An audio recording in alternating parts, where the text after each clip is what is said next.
Yeah, welcome to my short talk about from streams to tables and back it again. So after this theoretical presentation of my colleague Fabian Hüske, I also want to show you some practical things about our SQL API with a little demo. So in advance, I apologize if there is anything weirdly happening because, yeah, I mean, it's a live demo, so it always might happen that there is something wrong. Especially because I'm using this demo also to present some new prototype that we're developing right now. So, I mean, so far we mostly focused on the core operators of SQL, so the basic SQL semantics. And now we are also focusing soon also about the tooling around SQL, because so far it was only possible to define SQL queries within a program. So you had a Java or Scala program, and then you called .SQL, and then you specified your SQL in a string. But in the future, it might also be needed to have something like a CLI client or a REST interface where you can just put your SQL string into, and then yeah, you can just submit a job very easily without having any programming knowledge. So, as I said, it's a very early prototype that I will show today. It's still under discussion, so if you want to join the discussion, you see the link here. Just comment what you need. Like companies like Uber or Alibaba, Huawei, they all implemented already their SQL clients somehow, but it would be nice to have a general solution where all the companies may contribute to. Yeah, let's start with the prototype. So as you may know, how do we, oh, you cannot see anything, just a second.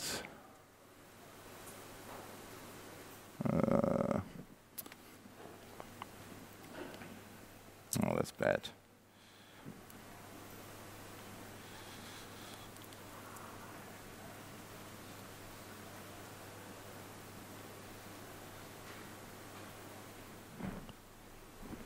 Okay, so as I said, it's a SQL CLI client, so you can run the CLI client from the console. You just run SQL client, and it might be in the Flink binary distribution.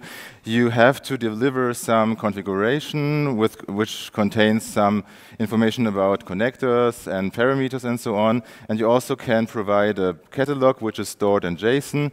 There are two modes where you can execute this this client. I make it a little bit larger for you so that you can see it better. Yeah. We have an embedded mode, so you don't need any cluster. You can just play around with Flink without running a cluster, and you can also run it in cluster mode if you have a running Flink instance and you want to submit a job to the cluster. So first of all, I want to show you how the configuration in this case looks like. This is the config, so it might be that you have some already given Java classes that you want to use as UDFs or table sources and things. So you can package all those Java classes in a jar. You can enter it here, and then this jar will be submitted together with your job. Then you have different outputs. At the moment, our client, for example, supports Kafka. Then you can set some Kafka-specific or input-specific or system-specific properties here. That's the configuration. And how does the catalog look like? So for example, given you have a test users table, then you want to, and these test users are written to Kafka, for example, then you can say, okay, my source is of type Kafka, I have these properties, this is the topic where we want to read from, then we need some encoding to deserialize it. So we say, okay, this is JSON data. Then we provide some types for this JSON data. And finally, because we are in a streaming environment, we also need some information about time handling. So it's possible to either use row time, which is event time, or ingestion time semantic. You can also define a watermark strategy here. And we can also use proc time if we don't want to deal with out-of-orderness in a consistent way. For our demo, we are using a taxi events source, which is maybe some of you already know our data artisans training. So we have a data set of the New York City taxi rides, and there are events coming in with a ride ID, an indicator if it is a start or an end event. So every ride ID has 2 events coming in usually. You have information about the location of the start and end event, and you also have a passenger count and information about when the event happened. Yeah, and as you can see, this is done with a user-defined table source. So we just enter the class here. The type is custom in this case. We enter the class here, and we can also define some properties. So in this case, this table source has a file path and some factors that are not important in this case. Maybe it's interesting to look into such a user-defined table source, and we can do that here. So basically, what a table source is doing, it wraps some complexity around the DataStream API. So from a user point of view, it looks like a table source basically, and within this table source, you can define specifics like data types, the schema information, and also watermarking strategy. So in the end, the most important method in this case is the getDataStream method, where you then return the data stream, but only for internal purposes. This is how a table source can be implemented. Just, I mean, roughly, usually you only need 2 methods for that. Actually, you just want to know about the return type, and maybe also about the data stream, and maybe about time attributes. That's all if you want to implement your own table source. What else do we supply in our catalog? We can also supply some functions. So if you have some toolbox, maybe with an weighted average or some geo utils, whatever you want to use, you can also define them here. They are implemented in Java classes, and you can give them their own name, and this name is then available in SQL. So let's go into the client. So there are 2 possibilities for this demo. So first I show you the CLI client in the terminal. As you can see, a nice logo. But I will switch to the IDE because it's much easier for me to do it here. Let's do it.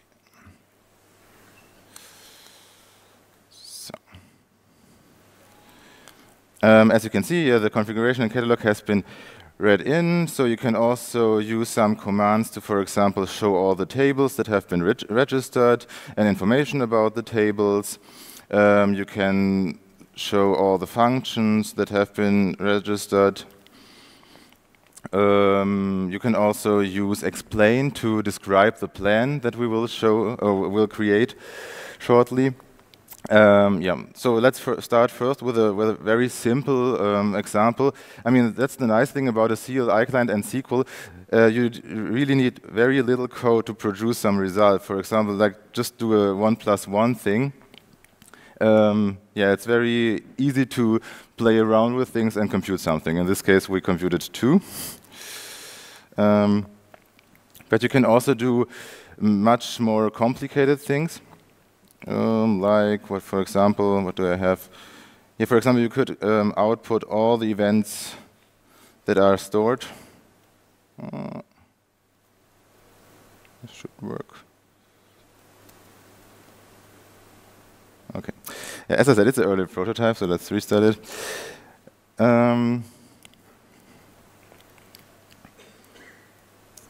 So let's just have an output about all events that are coming in, for example.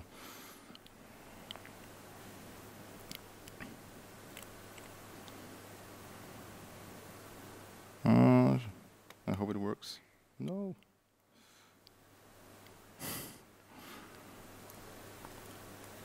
Yeah, now it works.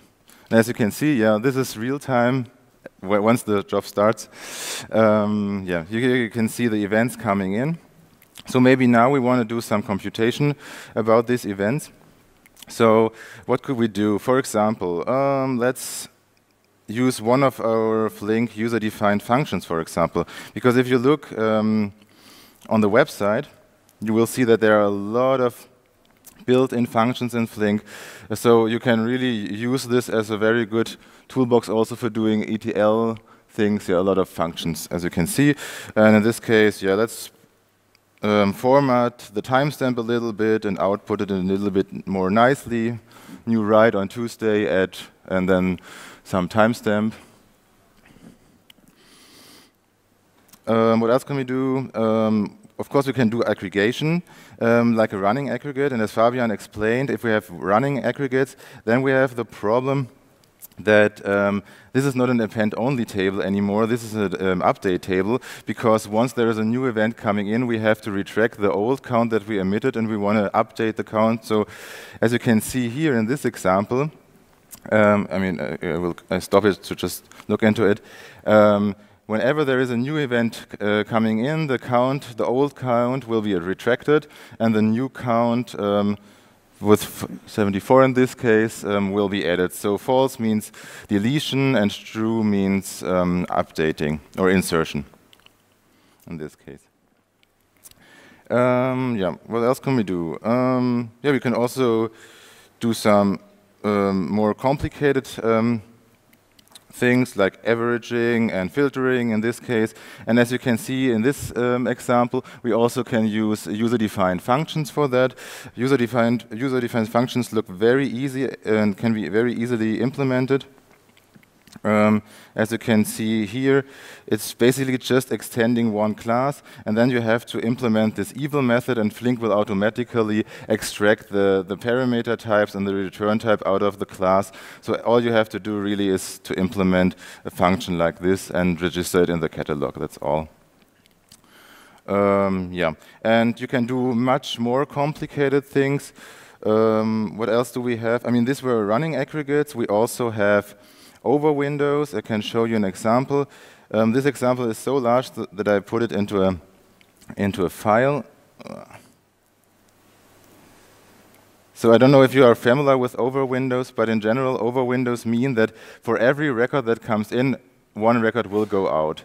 So in this case, we are computing information maybe for the taxi driver, how many taxis are around this taxi driver. So we are mapping the coordinates to some cells. We are counting how many end events occurred in this cell in the past 10 minutes, given from the current time.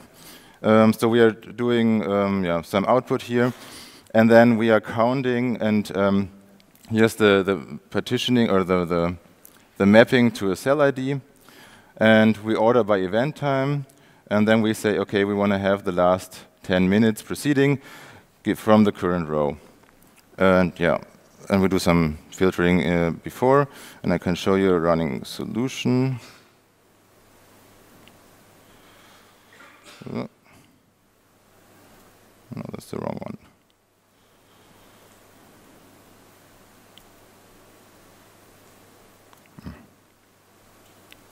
Anyway.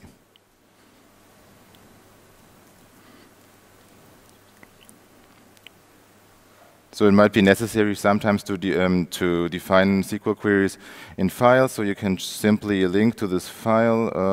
I need the path for it.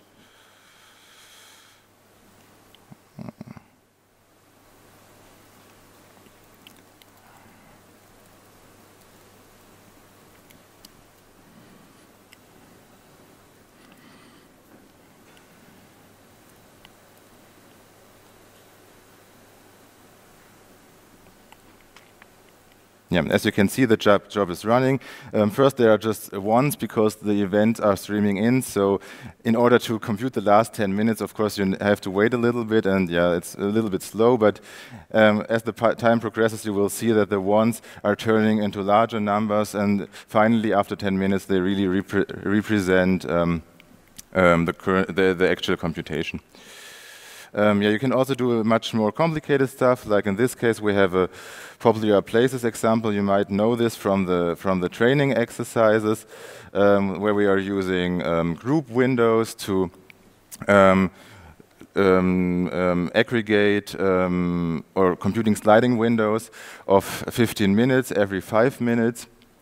And yeah, we just determine using a limit how many start events happened in this cell in this 15 minutes to identify very popular places in New York City, for example. Yeah, and as I said, we can also run these jobs, and we can I can show it in the we can run this job on the cluster as a last demo. Where is it? That's the wrong one. So we just enter the cluster mode in this case. Yeah, what could we do? Well, let's execute this.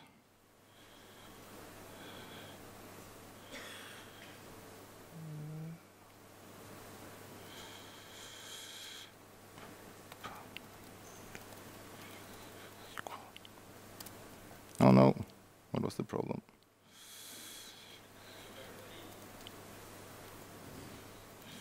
Pop. Ah. Yeah. Okay, then we skip that. I don't know what the problem is here. Anyway, yeah, we can also do some simple thing.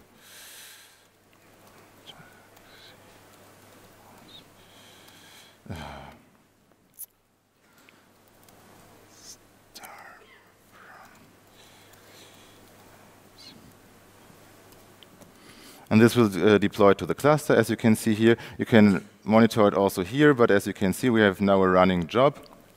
And yeah, it's a very easy computation, but as you can see, yeah, we submitted it to the cluster. You can also cancel it in the cluster if you want. And then it's also canceled in the client. Yeah, that's it. That's my presentation. Thank you.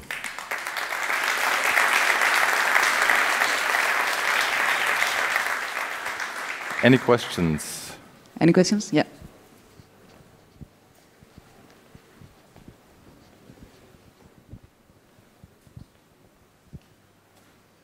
Thank you for your talk. It's really cool to see what you can do with such a tool. You said before you would also show some explanation statements. Can you show us some? Yeah, sorry. Yeah, I forgot about that. Yeah, let's do that.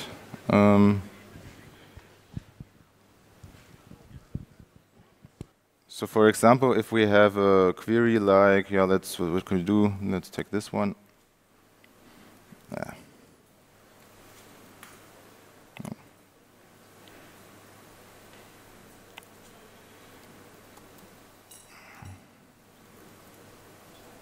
Oh wait, shit, that was wrong.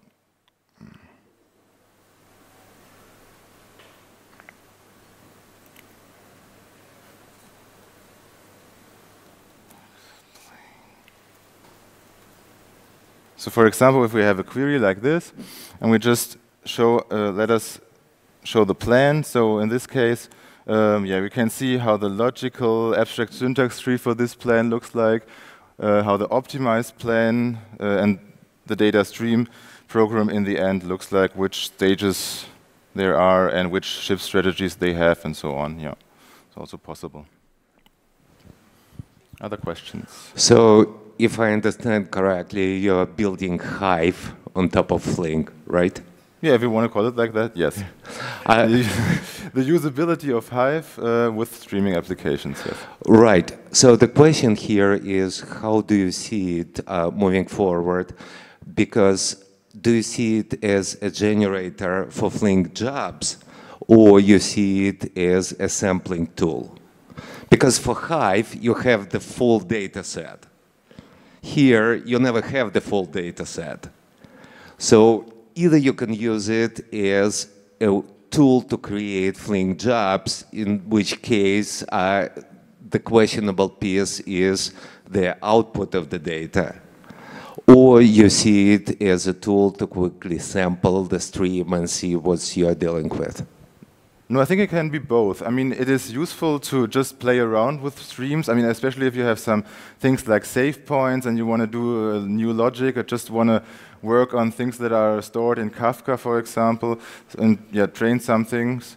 But yeah, of course, afterwards, you also want to, I mean, once you have a stream application architecture, then you have not only one streaming job, you have many streaming jobs, though in the end it would be nice to handle them in a nicer way so that you don't have to look into the Scala and Java code all the time, but maybe have some nice SQL files that you can just open, edit at some point. So I think we can, the goal should be to manage both things, sampling, testing, and also for production.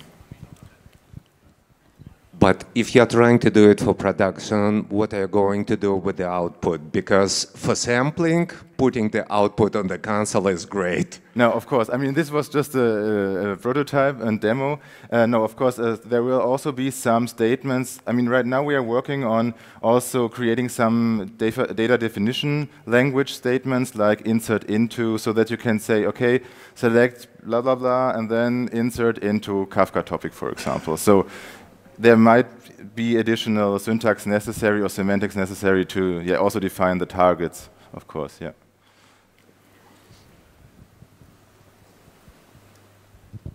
Talking about Hive, is there any plan shipping Flink into a front end like U or other tools like that? Because we could build a dashboard just using the results of the SQL commands, no? Yes, I mean, I mean, you can put even more tools around this, wrap it a little bit more. You can also have drag and drop if you want to have it at the end. I mean, basically, it depends on the community. There is interest from Uber, Alibaba, from Huawei. They all build their own click and monitoring and submission clients. And now the goal is to unify all that and contribute it into the Flink source. That's the goal of the next month or releases, yes. Any more questions?